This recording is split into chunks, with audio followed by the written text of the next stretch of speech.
നമസ്കാരം. എല്ലാവർക്കും എന്നെ അറിയാലോ. അപ്പോൾ ഇനി ഞാൻ എന്നെ കൂടുതലായിട്ട് ഇനി വിശദീകരിക്കേണ്ട ആവശ്യമൊന്നുമില്ല.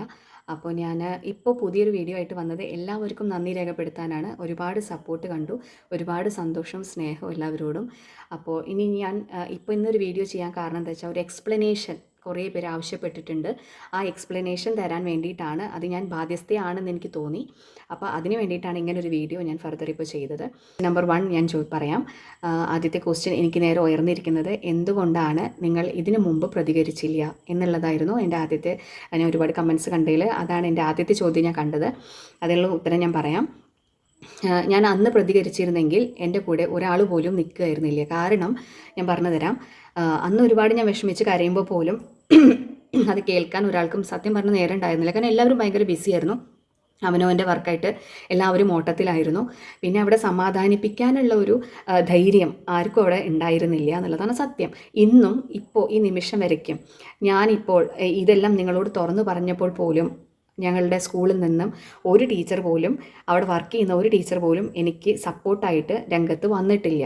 അപ്പോൾ അവർ അത്രയും പേടിച്ചാണ് ഇരിക്കുന്നത്. അപ്പോൾ അന്ന് ഞാൻ പ്രതികരിച്ചിരുന്നെങ്കിൽ എന്തായിരിക്കും എൻ്റെ സ്ഥിതി? ഒരാളും എനിക്ക് സപ്പോർട്ട് ഉണ്ടാവില്ല. പക്ഷേ ഇന്ന് ഞാൻ ഇത് പറഞ്ഞപ്പോൾ എന്നെ സപ്പോർട്ട് ചെയ്ത് ഒരുപാട്, എന്നെ സ്നേഹിക്കുന്ന ഒരുപാട് ജനങ്ങൾ എന്നെ സപ്പോർട്ട് ചെയ്തു. എൻ്റെ പാരൻസ്, എൻ്റെ കുട്ടികൾ, എല്ലാവരും, എന്നെ അറിയുന്ന എല്ലാവരും, അറിയാത്ത ഒരുപാട് പേരും എൻ്റെ മനോവിഷമം കണ്ട് മനസ്സിലാക്കി എന്നെ സപ്പോർട്ട് ചെയ്തിട്ടുണ്ട്. അതിന് എനിക്ക് ഒരുപാട് നന്ദിയുണ്ട്. അപ്പോൾ അറിയാത്തവർ കുറച്ച് പേരുണ്ടാവുമല്ലോ, മനസ്സിലായിട്ടില്ല എന്തുകൊണ്ടാണ് ഞാൻ അപ്പോൾ പ്രതികരിച്ചില്ല എന്ന് ചോദിക്കുന്നവരോടാണ് ഞാൻ പ്രത്യേകിച്ചും ഇത് പറയുന്നത്. ഈ സിറ്റുവേഷൻ വാസ് ഡിഫറെൻ്റ്. അന്ന് വേറൊരു സിറ്റുവേഷൻ ആയിരുന്നു. അന്ന് എനിക്ക് പ്രതികരിക്കാൻ സത്യം പറഞ്ഞാൽ ഒരു മനോബലം അന്ന് ആയിട്ടുണ്ടായിരുന്നില്ല. ഇന്നിപ്പോൾ അങ്ങനെയല്ല. സിറ്റുവേഷൻ മാറി. ഒരു കുട്ടി മരിച്ചു എന്നൊക്കെ അറിഞ്ഞപ്പോൾ എൻ്റെ മോനും അതേ ക്ലാസ്സിൽ തന്നെ ആയിരുന്നു. അതേ പിന്നെ 9ാം ക്ലാസ്സിൽ പഠിച്ചൊരു കുട്ടി തന്നെയാണ് എൻ്റെ മോനും. അപ്പോൾ ആ ഒരു വിഷമം നമ്മൾ ഒരു അമ്മ എന്ന നിലയ്ക്കും ഞാൻ അവിടെ ഷെയർ ചെയ്തു എന്നേ ഉള്ളൂ. അതിനർത്ഥം നമ്മൾ തല്ലാൻ പാടില്ല ഒന്നും അതിനൊന്നും ഞാൻ കമൻറ്റ്സ് പറഞ്ഞിട്ടില്ല. കാരണം ഒരു ടീച്ചർ എന്ന് പറഞ്ഞാൽ നമുക്ക് കുട്ടികളെ തല്ലണം, തല്ലി തന്നെ വളർത്തണം. നോക്കാം, പണ്ടൊക്കെ നമ്മുടെ വീട്ടുകാർ ഒരുപാട് തല്ലിയിട്ടുണ്ട്, ഞങ്ങളുടെ ടീച്ചേഴ്സ് ഒരുപാട് തല്ലിയിട്ടുണ്ട്, പുറത്ത് നിർത്തിയിട്ടുണ്ട്, പണിഷ്മെൻറ്റ് എല്ലാം തന്നിട്ടുണ്ട്. അതെല്ലാം നമ്മൾ കൊടുക്കണം. അതിനൊന്നും ഞാൻ എതിരല്ല. പക്ഷെ ആ പണിഷ്മെൻറ്റ് കൊടുക്കുന്നതിനും ഒരു രീതികളുണ്ട്.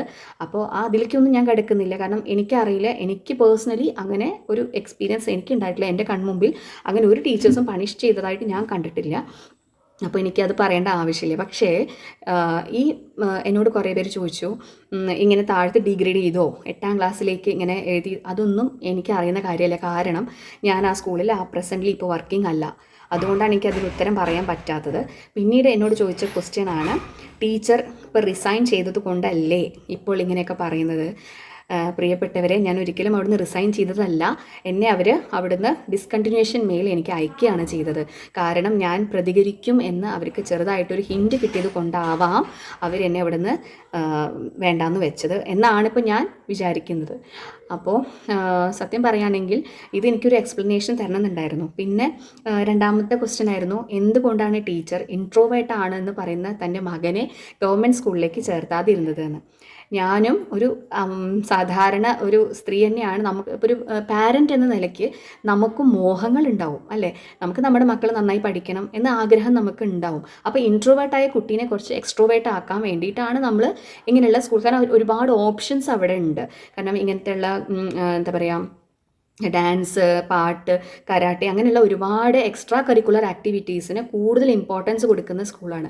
അപ്പം നമ്മളെന്ത് കരുതും, അപ്പം മക്കൾ കുറച്ചും കൂടി അതിലൊക്കെ ഒന്ന് ഉയർന്നു വരട്ടെ എന്നുള്ളൊരു നിലയ്ക്ക് നമ്മൾ വിടും. പിന്നെ ഈ ഗവൺമെൻറ് സ്കൂളിൽ വിട്ടുകൂടെ? എന്തിനാണ് ഇങ്ങനെ ബോഷ് കാണിക്കാനാണോ നിങ്ങളുടെ കുട്ടികളെ CBSE സ്കൂളിലേക്ക് വിടുന്നതെന്ന് ചോദിക്കുന്ന പിന്നെ കമൻസിനോടും ജനങ്ങളോടും എനിക്കിതേ പറയാനുള്ളൂ. അതായത് നമ്മളെല്ലാവരും പ്രൈവറ്റ് വണ്ടിയിൽ പോവാറില്ലേ? നമ്മൾ KSRTC ബസ്സിൽ മാത്രമാണോ യാത്ര ചെയ്യുന്നത്? പ്രൈവറ്റ് ബസ്സിൽ നമ്മൾ കയറാറില്ലേ? നമുക്ക് സ്വന്തമായി ഒരു കാറോ അല്ലെങ്കിൽ ഒരു സ്കൂട്ടിയോ ഉണ്ടെങ്കിൽ നമ്മൾ അതിൽ യാത്ര ചെയ്യാതെ ഞാൻ ഗവൺമെൻറ്റിനെ അനുകൂലിച്ചുകൊണ്ട് ഗവൺമെൻറ് വണ്ടിയിൽ മാത്രമേ കയറുള്ളൂ എന്ന് പറയുന്നവരാണോ നമ്മളെല്ലാവരും? അല്ല. നമ്മൾ കാലത്തിനൊത്ത് മാറും. അപ്പം നമുക്ക് കിട്ടാത്ത സൗകര്യങ്ങൾ നമ്മുടെ മക്കൾക്ക് കിട്ടിക്കോട്ടെ എന്നുള്ള വിചാരത്തിലാണ് നമ്മൾ കുട്ടികളെ CBSE സ്കൂളിലേക്ക് വിടുന്നത്. പിന്നെ എനിക്കിതിനെക്കുറിച്ച് മെയിനായിട്ട് പറയാനുള്ളത്, നമ്മൾ അപ്പോൾ ഈ 10ാം ക്ലാസ് വരെയോ അല്ലെങ്കിൽ +2 വരെയോ നമ്മൾ CBSE സ്കൂളിൽ പഠിപ്പിക്കണം എന്നൊരു നിർബന്ധം ഉണ്ടായിട്ടല്ല.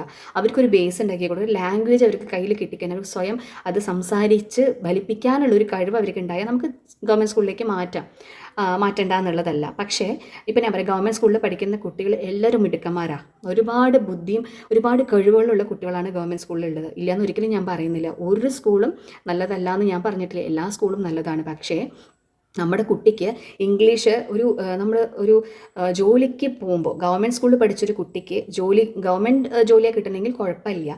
പക്ഷേ അതല്ലാതെ വേറൊരു ചോയ്സ് അവൻ തിരഞ്ഞെടുക്കുമ്പോൾ അവന് ഒരു ഇൻ്റർവ്യൂവിന് പോകുന്ന സമയത്താണ് സ്പോക്കൺ ഇംഗ്ലീഷ് വല്ലാത്തൊരു പ്രശ്നമായിട്ട് മാറുന്നത്. അപ്പം നല്ലതുപോലെ കോൺവെർസേഷൻ ചെയ്യണമെങ്കിൽ, അത് കോൺഫിഡൻറ്റോടുകൂടി ഫേസ് ചെയ്യണമെന്നുണ്ടെങ്കിൽ അവർ CBSE സ്കൂളിൽ ഒരു ബേസ് കിട്ടിയിട്ട് പിന്നെ ഗവൺമെൻറ് സ്കൂളിൽ പോകുമ്പോൾ അവർ എക്സ്ട്രാ കോൺഫിഡൻ്റ് ആയിരിക്കും. അങ്ങനെ ഒരു ചിന്താഗതിയിലാണ് ഒട്ടുമിക്ക പാരൻസും ഇങ്ങനെ ചെയ്യുന്നത്. അപ്പോൾ നിങ്ങൾ പറയും, നിങ്ങൾക്ക് സ്പോക്കൺ ഇംഗ്ലീഷിൻ്റെ കുട്ടികളെ വേറെ പുറത്ത് ചേർത്തിയാൽ പോരെ, അതിനിപ്പോൾ എന്തിനാണ് ഇപ്പോൾ നിങ്ങൾ ഈ CBSE സ്കൂൾ തന്നെ തിരഞ്ഞെടുക്കുന്നതെന്ന് ചോദിക്കും. അപ്പോൾ അതിനുള്ള ഉത്തരം എന്താണെന്ന് വെച്ചാൽ, CBSE സ്കൂളിൽ നമ്മൾ ഏത് സ്കൂളിലാണെങ്കിലും അത്യാവശ്യ പഠനം ഇപ്പോൾ ഇന്നത്തെ സിസ്റ്റം അനുസരിച്ച് കുട്ടികൾക്ക് ഉണ്ട്. അപ്പോൾ അതിന് പുറമെ വീണ്ടും അവരെ ഇപ്പോൾ കുട്ടികൾ അയ്യോ ഇനിയും പഠിക്കണോ എന്ന് ചോദിക്കുന്ന കുട്ടികളും ഉണ്ട്. അപ്പോൾ വീണ്ടും ഒരു കോച്ചിങ് എന്ന് പറഞ്ഞ് ഈ ചെറുപ്രായത്തിൽ നമ്മൾ സ്പോക്കൺ ഇംഗ്ലീഷ് ക്ലാസ് എന്ന് പറഞ്ഞ് കുട്ടികളെ പുറത്തേക്ക് വിടുമ്പോൾ അവർ ടോട്ടലി ഡിസ്റ്റർബ്ഡ് ആവുകയാണ്. അപ്പോൾ നമ്മൾ ഒരു മക്കളുടെ ഒരു 4 മണിക്ക് കുട്ടികളെത്തി അവർക്ക് അവരുടേതായ കുറച്ച് ഒരു പ്ലേ ടൈമും കൂടി നമ്മൾ അലോ ചെയ്ത് കൊടുക്കണം എന്ന് ചിന്തിക്കുന്ന ഒരു പാരൻ്റാണ് ഞാൻ. ഹോൾ ടൈം പഠിക്കുക അങ്ങനെയുള്ളൊരു കാറ്റഗറിയിൽ പെടുന്ന ഒരു പാരൻ്റ് അല്ല ഞാൻ. അപ്പോൾ കുറച്ചൊക്കെ അവർക്ക് ഫ്രീഡം കൊടുക്കണം, അവർക്ക് കളിക്കാനൊരു സ്പേസ് കൊടുക്കണം, അങ്ങനെയൊക്കെയാണ് ഞാൻ ചിന്തിക്കുന്നത്.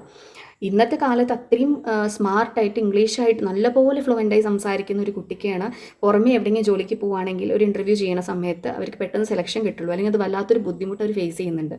അതുകൊണ്ടാണ് ഇങ്ങനെ ചെയ്യുന്നത്. അപ്പോൾ അങ്ങനെ അതുണ്ട്. അപ്പോൾ ഈ 2 ക്വസ്റ്റ്യൻ്റെ ഉത്തരം ഞാൻ പറഞ്ഞു. പിന്നെ ചിലർ ചോദിച്ചിട്ടുണ്ട്, നിങ്ങൾ ആ സ്കൂളിലെ റൂൾസ് ആൻഡ് റെഗുലേഷൻസ് എല്ലാം അറിഞ്ഞിട്ടല്ലേ ആ സ്കൂളിൽ നിങ്ങൾ ജോയിൻ ചെയ്തത്? അപ്പോൾ നിങ്ങൾക്കത് അവിടെ പറ്റില്ലായിരുന്നെങ്കിൽ നിങ്ങൾക്ക് അവിടെ നിന്ന് റിസൈൻ ചെയ്ത് പോരായിരുന്നില്ലേ? എന്തുകൊണ്ട് നിങ്ങൾ പിന്നെ അവിടെ തുടർന്ന് നിങ്ങൾ ജോലി ചെയ്തു എന്ന് ചോദിച്ച കുറച്ച് പേരുണ്ട്. അവരോട് ഞാൻ പറയുകയാണ്, നമ്മൾ അവിടെ ജോയിൻ ചെയ്യുന്ന സമയത്ത് നമുക്ക് ഒരു കോൺട്രാക്റ്റ് തരും, 1 വർഷത്തെ കോൺട്രാക്റ്റാണ് തരിക. അത് നമ്മൾ ഒപ്പിട്ട് കൊടുക്കണം. അപ്പോൾ അതിൻ്റെ ഇടയിൽ നമുക്ക് വരാൻ പറ്റില്ല. അതാണ് എത്തിക്സ്. അപ്പോൾ നമ്മളൊരു എത്തിക്സ്, ഒരു ടീച്ചർ വരുമ്പോൾ എത്തിക്സ് പാലിക്കുന്നവരാണ്. അപ്പോൾ അത് കറക്റ്റ് 1 ഇയർ കഴിഞ്ഞാലേ നമുക്ക് പുറത്തിറങ്ങാൻ പറ്റുള്ളൂ. അപ്പോൾ അതിൻ്റെ ഇടയ്ക്ക് നമുക്കൊന്നും പറയാനും പറ്റില്ല. പിന്നെ ഈ റൂൾസ് ആൻഡ് റെഗുലേഷൻസ് എന്ന് പറഞ്ഞാൽ മാന്യമായിട്ടുള്ള റെഗുലേഷൻസ്, നമുക്ക് എന്താണ് റൂൾസ് എന്ന് പറഞ്ഞാൽ നമ്മളത് പാലിക്കും. മറ്റുള്ളവരുടെ മുമ്പിൽ വെച്ച് നമ്മളെ ഇൻസൾട്ട് ചെയ്താൽ അത് കേട്ട് നിൽക്കാം എന്ന് എവിടെയും ഞാൻ ഒപ്പിട്ട് കൊടുത്തിട്ടില്ല. അങ്ങനെ ഒരു റൂളിലും ഞാൻ ഒപ്പിട്ട് കൊടുത്തിട്ടില്ല. പിന്നെ എന്തിനാണ് ഞാൻ അങ്ങനെ ഒരു ഇത് സഹിച്ചുകൊണ്ട് ഇരുന്നിട്ട് ഞാൻ ഇരിക്കുന്നത്? എനിക്ക് എൻ്റെ ആവശ്യമുണ്ടെന്ന് എനിക്ക് തോന്നിയില്ല. അപ്പോൾ ഈ 1 വർഷത്തെ എൻ്റെ കോൺട്രാക്റ്റ് കഴിഞ്ഞ് എനിക്ക് ടെർമിനേഷൻ ലെറ്റർ, എനിക്ക് അവിടുന്ന് ഡിസ്കണ്ടിന്യൂഷൻ ഇമെയിൽ അവർ തന്ന ശേഷം പിന്നെ എനിക്ക് എൻ്റെ സെൽഫ് റെസ്പെക്റ്റിന് എനിക്ക് പറ്റിയ കാര്യം എനിക്ക് പറയുന്നതിൽ എന്ത് തെറ്റാണ് ഉള്ളത്? അതിലെന്തെങ്കിലും തെറ്റുണ്ടോയെന്ന് നിങ്ങൾ പറഞ്ഞു തരണം. അപ്പോൾ ഞാൻ 1 വർഷത്തിന് ശേഷം ആ സ്കൂളിൽ നിന്ന് പുറത്ത്, പിന്നെ ചിലർ പറയുന്നുണ്ട്, എന്തിനാണ് നിങ്ങൾ നാണമില്ലേ അവിടെ നിങ്ങൾ ആ സ്കൂളിൽ വർക്ക് ചെയ്തിട്ട് അവരെക്കെതിരെ കുറ്റം പറയാൻ നിങ്ങൾക്ക് നാണമില്ലേ ചോദിക്കുന്നുണ്ട്.